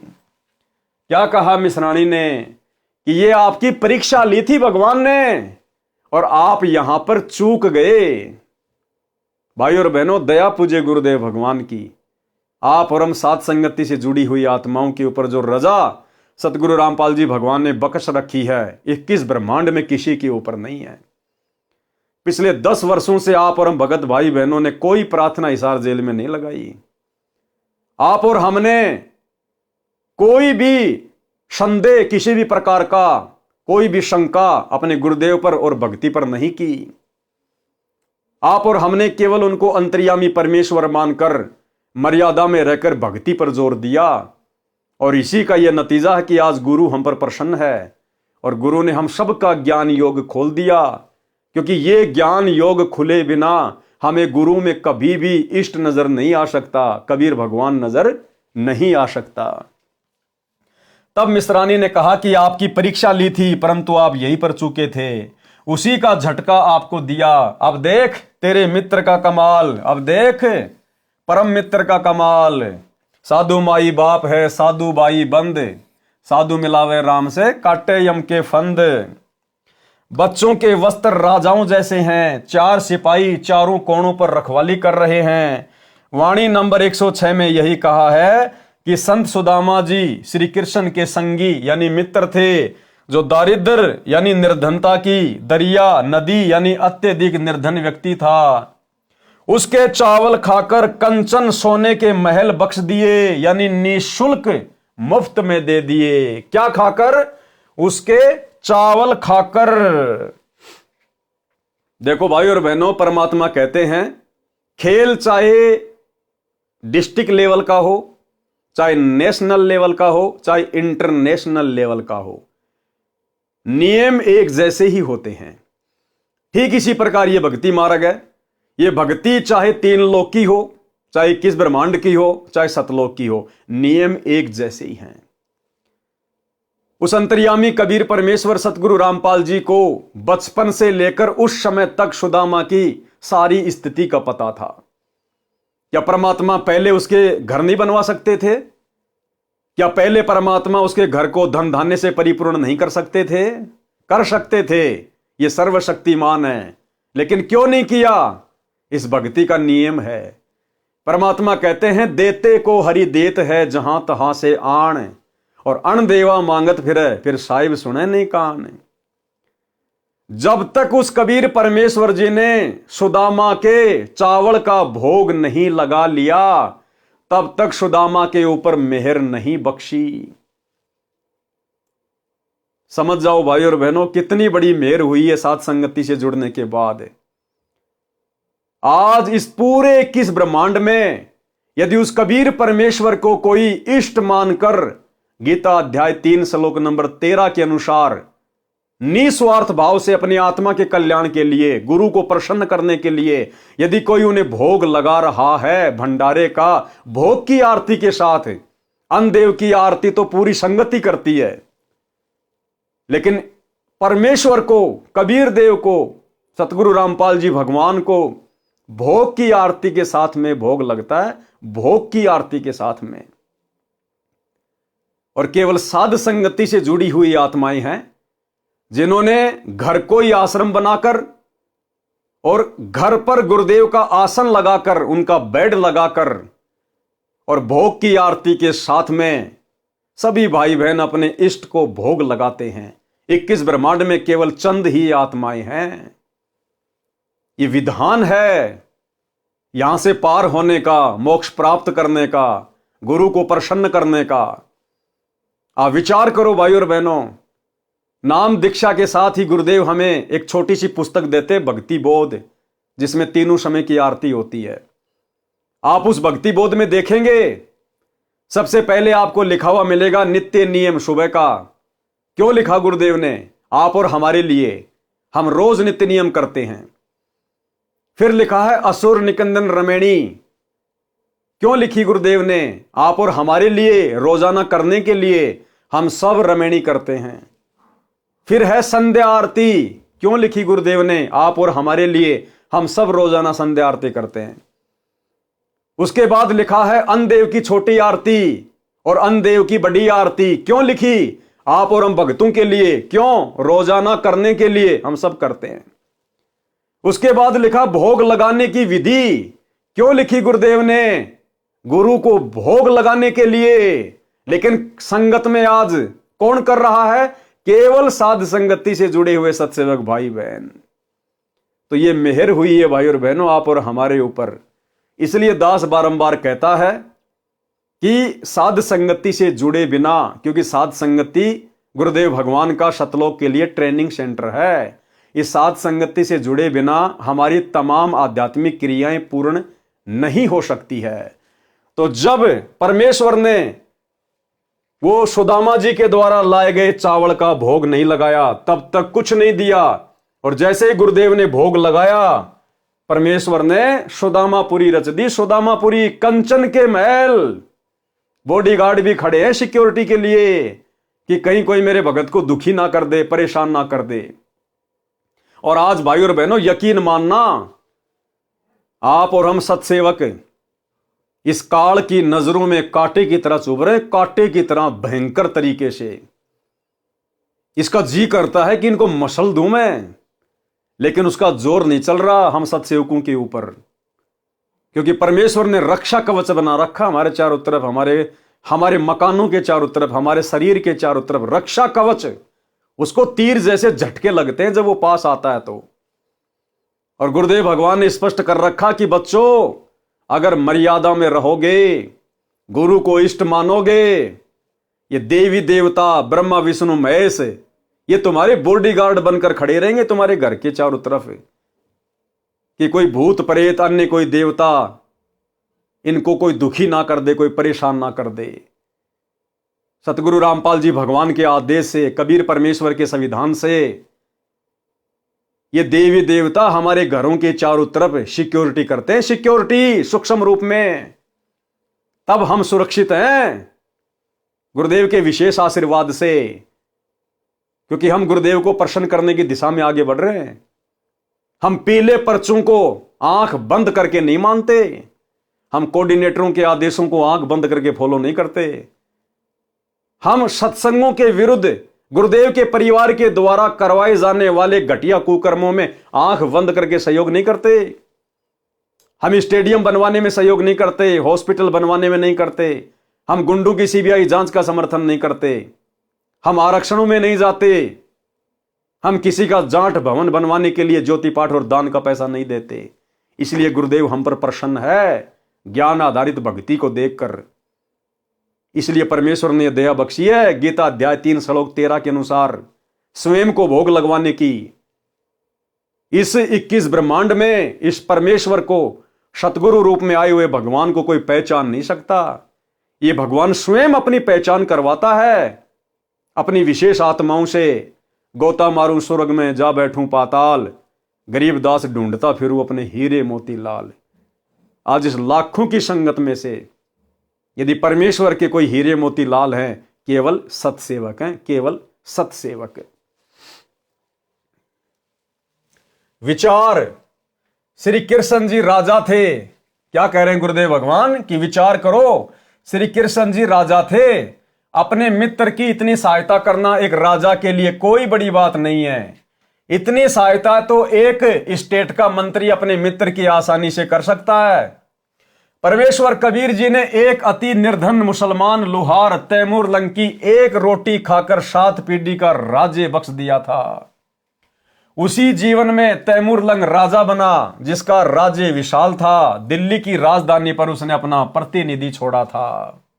उसकी मृत्यु के उपरांत कुछ समय दिल्ली की गद्दी पर अन्य ने कब्जा कर लिया था। फिर तैमूर लंग के परपोत्र बाबर ने सन 1526 में लोधी वंश के इब्राहिम लोधी को पानीपत की पहली लड़ाई में हराकर दिल्ली पर कब्जा कर लिया। बाबर से औरंगजेब तक 6 पीढ़ी तथा प्रथम तैमूर लंग, इस प्रकार कुल 7 पीढ़ी का राज्य परमेश्वर कबीर जी ने तैमूर लंग को दे दिया। अब यहां गुरुदेव भगवान ने अपनी समर्थता बताई है, कबीर भगवान की यानी अपनी स्वयं की समर्थता बताई है। हालांकि सुदामापुरी रचने वाले भी कबीर भगवान ही थे, लेकिन सांसारिक लोगों को समझाने की दृष्टि से गुरुदेव यहां कह रहे हैं कि विचार करो कि श्री कृष्ण जी ने सुदामापुरी अगर वो रच भी दी, धन धान भी दे दिया, तो क्या दे दिया? इतनी सहायता तो एक मंत्री भी अपने मित्र की आसानी से कर सकता है। और फिर कह रहे हैं देखो परमात्मा की समर्थता। तैमूर लंग की एक रोटी खाई थी कबीर भगवान ने, एक रोटी, और 7 पीढ़ी का राज दे दिया, 7 पीढ़ी का, तैमूर लंग से लेकर औरंगजेब तक, बाबर, हुमायूं, ये सारे के सारे एक रोटी खाकर। तो उस परमेश्वर की समर्थता के आगे श्री कृष्ण जी ने भला अपने मित्र सुदामा की क्या सहायता कर दी, उसके आगे तो ऊंट के मुंह में जीरे के बराबर भी नहीं किया। तो भाइयों और बहनों, हर प्रकार से ये परमेश्वर समर्थ है, सभी आत्माओं का साथी है। इन छोटे मोटे अवतारों के रूप में भी सारा कार्य अपनी आत्माओं का ये परमेश्वर ही सिद्ध करता है। नंबर 1, तैमूर लंग जिसकी परमात्मा ने एक रोटी खाई थी, जिसके बदले 7 पीढ़ी का राज दिया था। सबसे पहले तैमूर लंग ने राज्य किया, दूसरे नंबर पर बाबर, तीसरे पर हुमायूं पुत्र बाबर, चौथे नंबर पर अकबर पुत्र हुमायूं, 5वें नंबर पर जहांगीर पुत्र अकबर, 6ठे नंबर पर शाहजहां पुत्र जहांगीर, 7वें नंबर पर औरंगजेब पुत्र शाहजहां। और उसके बाद में दिल्ली का साम्राज्य टुकड़ों में बंटना शुरू हो गया था। सन 1526 से 1707 तक बाबर से लेकर औरंगजेब ने दिल्ली का राज्य किया। विशेष भिन्नता, जन्म मरण का कष्ट न श्री कृष्ण का समाप्त है न सुदामा का हुआ। दोनों ही आगे के जन्मों में अन्य प्राणियों के शरीरों में जाएंगे। और तैमूरलंग की एक रोटी खाकर भगवान ने 7 पीढ़ी का राज तो दिया ही दिया, साथ में परमात्मा ने मोक्ष का अधिकारी भी बना दिया। तैमूर को 7 पीढ़ी का राज्य भी मिला और मोक्ष भी मिला। सहायता में इतना अंतर समझें, जैसे सहायता तो स्टेट का मंत्री करे, दूसरा देश का प्रधानमंत्री करे। दोनों के सहायता करने में रात और दिन का अंतर होता है। कबीर जी यानी सत्य पुरुष को प्रधानमंत्री जानो और श्री कृष्ण जी, श्री विष्णु जी को प्रांत का मंत्री जानो। फिर भी बात भक्ति की चल रही है। कबीर जी ने कहा है कि कबीर जो जाकी शरणा बसे, ताको ताकी लाज, जल स्यों ही मछली चढ़े, बह जाते गजराज। वाणी नंबर 107 का सरलार्थ है। आगे गुरुदेव भगवान ने भगत नंदा नाई की जो कथा है उसको शामिल किया है। भगत नंदा नाई, सैन की कथा। नाई को कहते हैं सैन। नाई समुदाय में एक महान भगत नंदा जी हुए हैं। नाई को सैन भी कहते हैं। वे परमात्मा की धुन लगन में लगे रहते थे। हालांकि उस समय भगत नंदा जी को कोई सच्चा मार्गदर्शक प्राप्त नहीं था, कोई तत्वदर्शी संत प्राप्त नहीं था। पिछले जन्म की बैटरी चार्ज थी, भक्ति में आस्था थी, और जिसने जैसा भी उनको नाम दे रखा था उस भक्ति में वो मस्त रहते थे। धुन लगा के भक्ति करते थे, सुरती नृत्य से मन लगाकर। राजा के निजी नाई थे और वहां का जो राजा था भगत नंदा जी, उसका हजाम किया करते थे, उसकी सेविंग किया करते थे। वो उसका निजी नाई था। रोजाना राजा की हजामत यानी दाढ़ी काटने जाया करते थे। राजा के सिर की मालिश करने भी जाते थे। भगत नंदा जी एक दिन भगवान की भक्ति में इतना मगन हो गया कि उसको ध्यान नहीं रहा कि मैंने राजा की हजामत करने जाना है। देखो कितनी बड़ी बात है भाइयों और बहनों। आज हमें सच्ची भक्ति मिल गई तो भी हमारा ध्यान ये काल इन मंत्रों पर नहीं लगने दे रहा, भक्ति में नहीं लगने दे रहा। दुनिया भर की टेंशन कुछ तो काल ने दे रखी है। कुछ हम भक्तों ने ज्ञान को अच्छे से ना समझकर दुनिया भर की टेंशन, कारोबार, धंधा हमने भी फैला रखा है और हमारा इस भक्ति पर वो ध्यान नहीं लग रहा। उस सुरती नृत्य से आज हम मंत्र नहीं कर पा रहे जो करने चाहिए, जो गुरुदेव चाहते हैं। और इधर नंदा जी, ना इनको ये सतनाम मिला हुआ था, ना सच्चा गुरु था, और जैसी भी साधना थी उसको तन मन से किया करते थे। भगत नंदा जी एक दिन भगवान की भक्ति में इतना मगन हो गया कि उसको ध्यान नहीं रहा कि मैंने राजा की हजामत करने जाना है। राजा की दाढ़ी बनाने जाने का निर्धारित समय था, वह समय जा चुका था। जैसे मान लीजिए राजा की दाढ़ी सुबह वो 11 बजे करता था प्रतिदिन, लेकिन उस समय वो भक्ति में लीन हो गया और वो 11 बजे का समय निकल गया। अब नंदा जी को पता था कि भाई राजा कितना गुस्से वाला है और भाई आज तो तेरे को परिवार समेत वो कोल्लू में पेलेगा, फांसी पे चढ़ाएगा, सूली की सजा तोड़ेगा। इतना भयभीत हो गया। राजा की दाढ़ी करने जाने का निर्धारित समय था, वह समय जा चुका था। 2 घंटे देर हो चुकी थी। राजाओं की जुबान पर दंड रहता था। जो भी नौकर जरा सी गलती करता था तो उसको बेरहमी निर्दयता से कोड़ों से पीटा जाता था। अचेत होने पर छोड़ा जाता था। शरीर की खाल उतर जाती थी, रो रो कर बेहोश हो जाता था। यह दृश्य भगत नंदा कई नौकरों के साथ देख चुका था। आज उनको वही भय सता रहा था। कांपते कांपते राजा के निवास पर पहुंचे। राजा के पैरों में गिरकर देर से आने की क्षमा याचना करने लगा। भगत नंदा जी जाते ही राजा के पैरों में लौटकर रोने लग गए, पैर पकड़ लिए, क्षमा याचना करने लगा। कहा कि माई बाप आगे से कभी गलती नहीं करूंगा। भगत ने देखा कि राजा की दाढ़ी बनाई हुई थी, सिर में मालिश भी कर रखी थी। भगत सैन को समझते देर नहीं लगी कि किसी अन्य नाई से हजामत तथा मालिश करवाई है। राजा ने पूछा कि ये हजामत करने वाला यानी नाई, आप क्या कह रहे हो? आप पागल हो गए हो क्या? भगत नंदा जी ने कहा, महाराज आज मुझे ध्यान नहीं रहा, मैं भूल गया, मैं आपके दाढ़ी बनाने के समय पर नहीं आया। जीवन में पहली व अंतिम गलती है, कभी नहीं करूंगा। उसका विलाप सुनकर रानी तथा अन्य मंत्री भी आ गए थे।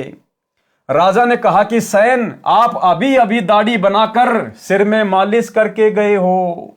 राजा ने क्या कहा कि भगत जी आप तो अभी अभी मेरी दाढ़ी बनाकर और सिर में मालिश करके गए हो।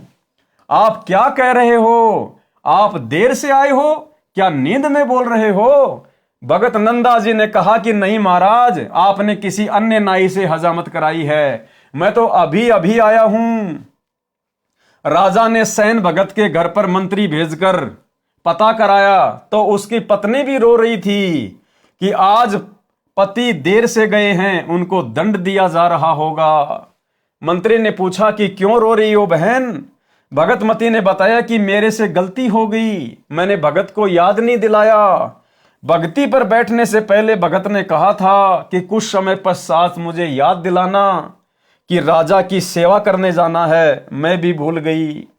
भगत भी भक्ति में व्यस्त थे। 2 घंटे बाद उठे तो याद आया उनकी नौकरी जाएगी तो हम क्या खाएंगे, बच्चे भूखे मर जाएंगे, पति को दंड मिलेगा। मंत्री जी तुरंत वापस आए और राजा से बताया कि वास्तव में नंदा तो देर से अभी आया है, इनके रूप में कोई और आया था। अब भाई और बहनों, ये परमेश्वर, ये दयालु परमात्मा, ये सतगुरु रामपाल जी भगवान, ये परमेश्वर करे करावे साइया मन में लहर उठा, दादू सिर दर जीव के आप बगल हो जा। जय हमरा भगत पछोड़ी होई तो हमरा नाम ना लेवे कोई।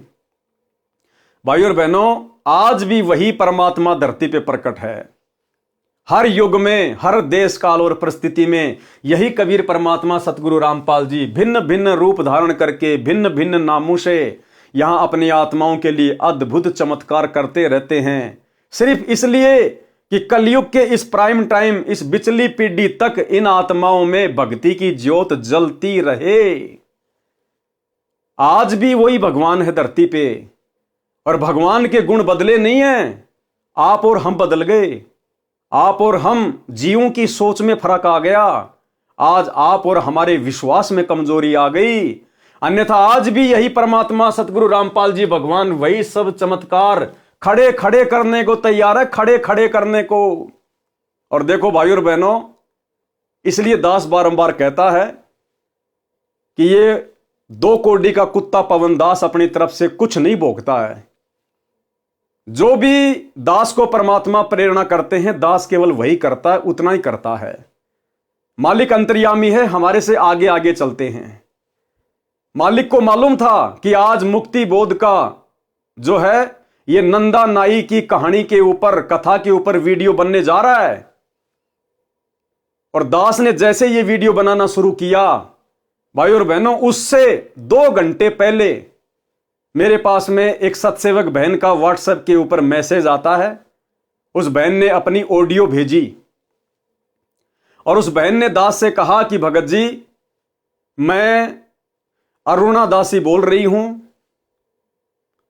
कर्नाटक से। कर्नाटक में कोई जयपुर नाम की कोई जगह है।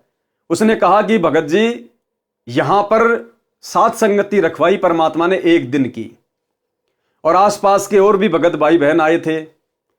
और हमारे भगत जी सिक्योरिटी का काम करते हैं, सिक्योरिटी गार्ड का काम करते हैं। तो 1 दिन की छुट्टी हमारे भगत जी ने ले ली। और दूसरे दिन जो भगत भाई बहन आए हुए थे, उन्होंने कहा कि भगत जी 2 दिन के साथ संगति रखेंगे, मालिक की महिमा करेंगे, इतनी दूर से आए हैं तो परमात्मा का गुणगान करेंगे, आप 1 दिन की छुट्टी और ले लो। अब उनके भगत जी ने देखा कि नौकरी पे नहीं जाऊंगा तो दिक्कत हो जाएगी, मैं तो उनको बोल के भी नहीं आया, सेठ लोग नाराज हो जाते हैं। लेकिन भगत जी ने दृढ़ता दिखाई और कहा, जब मेरे भगत भाई बहन इतना समय निकाल के परमेश्वर की महिमा के लिए साथ संगति में आए हैं, गुरुदेव को भोग लगाने, ज्ञान चर्चा करने, उनकी महिमा करने, शब्द गाने आए हैं, तो देखा जाएगा, नौकरी रहे ना रहे कोई बड़ी बात नहीं। इस भगवान के लिए, इसकी महिमा के लिए तो राजाओं ने राज्य त्याग दिए, सेठों ने संपत्ति को त्याग दिया, हम तो खाली 1 दिन की बात है। तो उन्होंने ना तो कंपनी में फोन किया, कुछ नहीं किया कि जो होगा सो देखा जाएगा, और कहा ठीक है भगत जी, मिलके परमात्मा का भजन करेंगे, परमात्मा को भोग लगाएंगे, मालिक की महिमा करेंगे। और 2 दिन की साथ संगति वहां पे हो गई। तीसरे दिन जब भगत जी अपनी नौकरी करने जाते हैं सिक्योरिटी गार्ड की, तो भाई और बहनों वहां भगत जी को पता चलता है कि कल भगत जी के रूप में परमात्मा ड्यूटी देके गए। सतगुरु रामपाल जी भगवान भगत जी का रूप बनाकर और ड्यूटी देके गए, ड्यूटी देके। और वही नंदा नाई जैसी हालत। भगत जी ने कहा कि मैं तो कल आए नहीं, मेरे घर पे तो परमात्मा का सत्संग था, साथ संगति थी। बोला नहीं नहीं भाई, आया क्यों नहीं? वो मालिक कह रहा है कि भाई तू कल आया क्यों नहीं? और देख ये तेरा ये तकिया रखा देख तेरी चेयर पे। तो भगत जी ने देखा कि तकिया तो था ही नहीं यहां पे, ये तकिया यहां कैसे आ गया? परमात्मा जी खुद नया तकिया छोड़ के गए अपनी तरफ से, सबूत प्रमाण। उस मालिक ने देखा था कि वो सिक्योरिटी गार्ड चेयर पर बैठा है, वो तकिया रखा हुआ है। तो उसने कहा कि आप ही तो थे कल यहां पर, और ये तकिया रहा आपका। उसके बाद भगत जी को फिर समझते देर नहीं लगी कि सारा खेल मेरे गुरुदेव भगवान का है, क्योंकि मैंने जरा सी दृढ़ता दिखाई अपने गुरु की महिमा के लिए, साध संगति के लिए, कि नौकरी कोई बड़ी बात नहीं। असंख्य जन्म हो गए नौकरी करते हुए, ये गुलामियां हमने करते हुए। सच्ची सरकार की गुलामी करेंगे, नौकरी रहे ना रहे कोई बड़ी बात नहीं। परमात्मा खुद भगत की जगह पूरी रात ड्यूटी देके गए परमेश्वर। आपको खुद उस बहन की ऑडियो सुनाता हूं भाई और बहनों। अब बताओ, 2 घंटे बाद में दास ने वीडियो बनाना था, और 2 घंटे पहले परमात्मा ने उस बहन के माध्यम से व्हाट्सएप पर दास के पास में ऑडियो भिजवा दी। अब बताओ भाई और बहनों, अब परमात्मा नहीं करवा रहा तो कौन करवा रहा है? मैंने थोड़ी फोन किया उस बहन को। मैं तो आप में से कितने भाइयों को फोन करता हूं, कितनों को व्हाट्सएप पे मैसेज करता हूं, आप भाई बहन अच्छी प्रकार से जानते हैं। मैं तो 2-2 महीने तक आपके फोन भी नहीं उठा पाता। तो इस प्रकार हमें विश्वास होता है कि गुरुदेव भगवान नित हमारे साथ में हैं, और सतगुरु रामपाल जी परमेश्वर जी के विशेष आशीर्वाद से, उनकी दया दृष्टि से ये वीडियो बनाए जा रहे हैं भाई और बहनों। आपको उस बहन के मुख कमल से सुनाता हूं। अब आप जी स्वयं सुनिए अपने गुरुदेव भगवान की समर्थता, कि जब हम इस परमेश्वर के लिए 2 कदम आगे बढ़ेंगे तो परमेश्वर क्या कुछ नहीं कर देगा। परमेश्वर कहते, जय तू चाले 1 कदम, मैं चालू कदम 60, और जय तू हो जा काठ का, मैं हो जाऊं लोहे की लाठ। कि हे भगत, अगर तू विश्वास करके इस भक्ति मार्ग पर 1 कदम भी आगे बढ़ेगा, मैं 60 कदम तेरे आगे चलूंगा।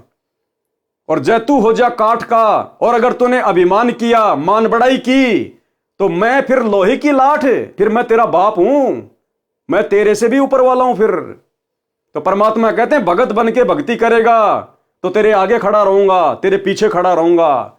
और अगर जरा सी मान बढ़ाई, अहंकार आ गया, फिर समझ लेना हिरण्याकुश की छाती भी हमने फाड़ी थी, कंस को भी हमने मारा था, रावण को भी हमने मारा था, फिर हम नहीं बकसते किसी को।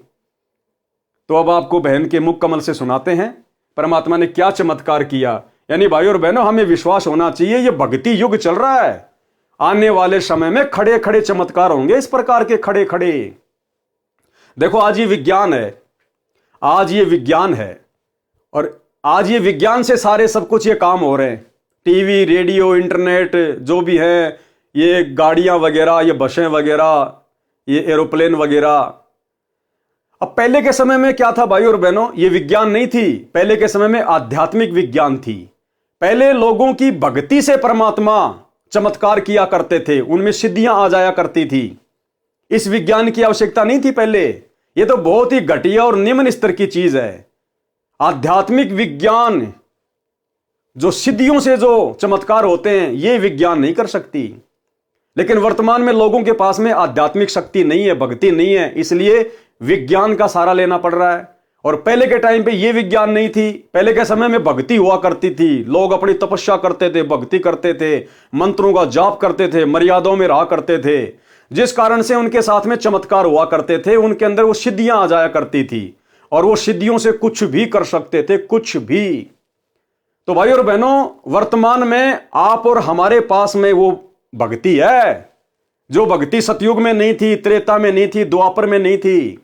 फिर भी लोगों ने अपने पिछले जन्मों की भक्ति से बड़े बड़े चमत्कार कर दिए। आप और हमें तो परमात्मा ने वास्तविक भक्ति दे दी। और गुरुदेव कहते हैं जो तुम सुमरण कर रहे हो इसमें 24 सिद्धियां हैं, 24 सिद्धियां।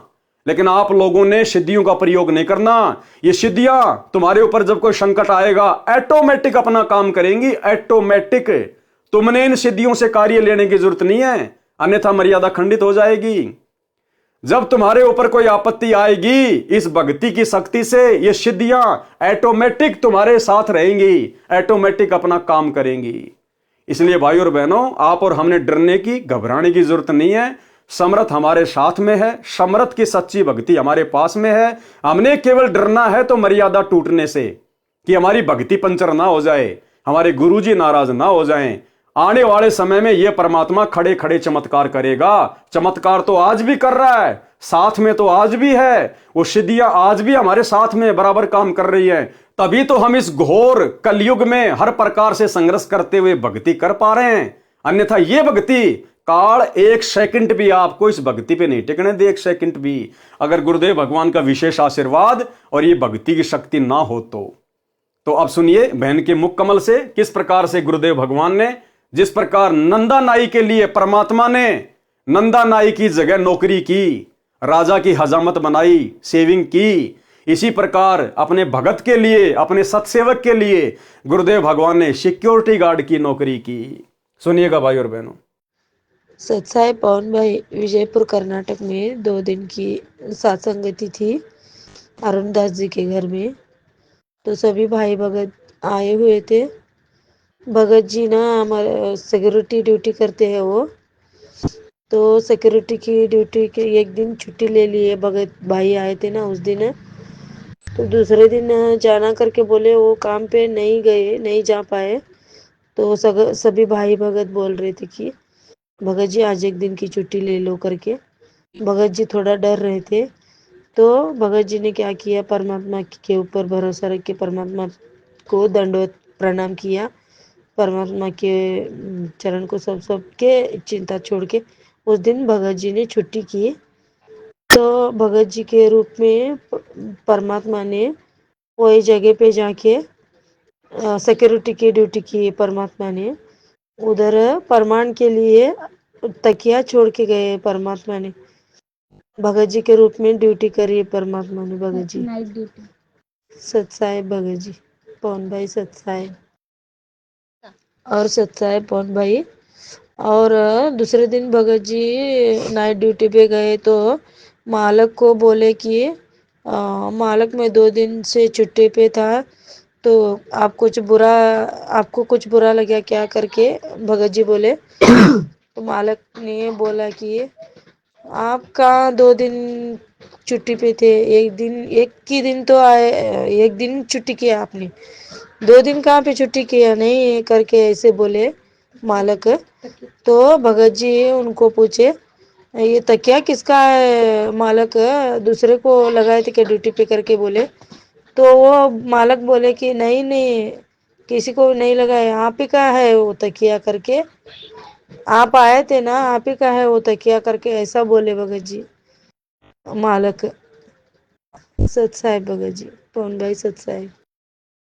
भगत जी ने जाके पूछा क्या आपने किसी और को ड्यूटी पे लगा लिया क्या, ये तकिया किसका है। तो उस मालिक ने कहा कि नहीं, अरे कल आप ही तो बैठे थे इस तकिए का सहारा लेके, कल आप ही तो बैठे हुए थे, ड्यूटी कर रहे थे। आपने तो खाली एक ही दिन की छुट्टी ली थी, 2 दिन की कहां ली, कल तो आप आए थे ड्यूटी पे। और ये तकिया आपका ही तो है। ये तकिया प्रमाण है भाई और बहनों, परमात्मा छोड़ के गए अपनी तरफ से। कौन कहता सत्सेवकों के साथ भगवान नहीं है, पल पल हैं, पल पल छाया की तरह। जो बच्चा गऊ की नजर में यूं साईं को संत, भगतों के पीछे फिरे भगत वत्सल भगवंत। अरे जब पीपा भगत जी और उसकी पत्नी सीता जी द्वारिका देखने के लिए समुद्र में छलांग मार गए, तो उस समय अगर कोई यह सोचता कि श्री कृष्ण जी थे तो श्री कृष्ण जी ने तो खाली एक अंगूठी दी थी उनको वापस आते समय कि लो मेरी अंगूठी लेके जाओ। थे वो खुद कबीर परमात्मा ही जिन्होंने श्री कृष्ण जी के रूप में समुद्र के नीचे द्वारिका रच दी अपने भगत के लिए, और वापस आते समय उन्होंने अपनी अंगुली से अंगूठी निकाल के दी जो आज भी वृंदावन में रखी हुई है। तो उस समय तो एक छोटी सी अंगूठी दी थी, आज तो भगवान 5 किलो का तकिया रख के चले गए। तकिया वही भगवान है आज भी, दूसरा नहीं है। भगवान नहीं बदला है। कौन कहता है भगवान आते नहीं, हम भिलनी के जैसे बुलाते नहीं, मीरा के जैसे बुलाते नहीं। तो ये भाई और बहनों, अब ये चमत्कार नहीं तो और क्या है। धरती पर परमात्मा प्रकट है, पल पल अपने सत भक्तों के साथ में है। अगर जरूरत है तो केवल विश्वास करने की। अब यदि भाई और बहनों भगत जी विश्वास नहीं करते और कहते कि नहीं नहीं भगत जी मेरे को ड्यूटी पे जाना जरूरी है, नहीं तो मालिक मुझे नौकरी से बाहर निकाल देगा। अगर राजा सिकंदर लोदी की तरह जनता के दबाव में आके, जिस प्रकार राजा सिकंदर लोदी बार बार नाम दीक्षा लेने के बाद भी कबीर परमात्मा के साथ में दुर्व्यवहार करता था, यह सोचकर कि जनता कहीं मेरा राज्य ना छीन ले, इसी प्रकार यदि भगत जी भी नौकरी के डर से कि मालिक मुझे सिक्योरिटी गार्ड से निकाल ना दे, और अगर दूसरे दिन की साथ संगति ना रखवाते तो परमात्मा नाराज हो जाते कि नालायक, तुझे भक्ति और भगवान की महिमा से ज्यादा अपनी नौकरी प्यारी है। परमात्मा 2 मिनट में नौकरी को ठोकर मरवा देते और मर्यादा खंडित होती, वो अलग। लेकिन भगत ने हिम्मत दिखाई, परमात्मा पे विश्वास किया कि बाढ़ में जाए नौकरी। हम तो बड़े बड़े राजा रह चुके हैं, सिक्योरिटी गार्ड की नौकरी कौन सी बड़ी बात है। अरे हमारा पेट सिक्योरिटी गार्ड की नौकरी नहीं भरेगी, हमारा पेट वो भरेगा जो पूरी दुनिया की सिक्योरिटी करता है, जो तीनों लोकों में प्रवेश करके सबका भरण पोषण करता है, वो कबीर देव सतगुरु रामपाल जी। वो हमें नौकरी भी देगा, वो हमारा पेट भी भरेगा।